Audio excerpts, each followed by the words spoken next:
Ratusan petani jagung kesal lantaran aksi unjuk rasa yang dilakukannya di halaman pabrik jagung Kecamatan Manggilewa, Kabupaten Dompu, Nusa Tenggara Barat tidak direspon oleh petinggi perusahaan. Akibatnya masa aksi yang sudah emosi tersebut langsung masuk menerobos pintu pagar pertama pabrik.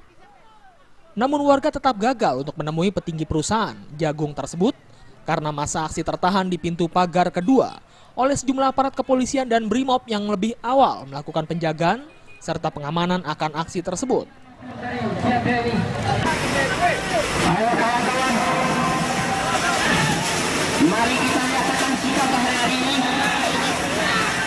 Tidak puas, jumlah warga langsung menarik gerbang hingga rusak. Selain itu, warga juga kemudian memblokade jalan negara dengan menggunakan batu dan kayu, serta melakukan pembakaran ban bekas di tengah jalan.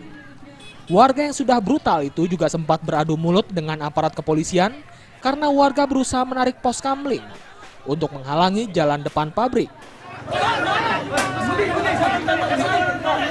Pisau di wilayah tabe, yang penting mata masyarakat.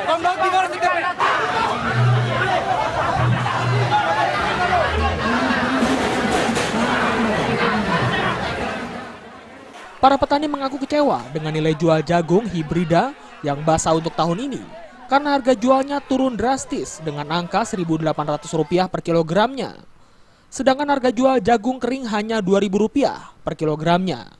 Mereka meminta kepada pemerintah untuk segera menstabilkan harga jual jagung hibrida karena harga beli yang dilakukan oleh pabrik dinilai merugikan petani. Unjuk rasa ini berlangsung di saat Jokowi akan berkunjung ke acara panen raya jagung di Kecamatan Manggilewa. Dari Dompu NTB, Muhammad Aminullah melaporkan.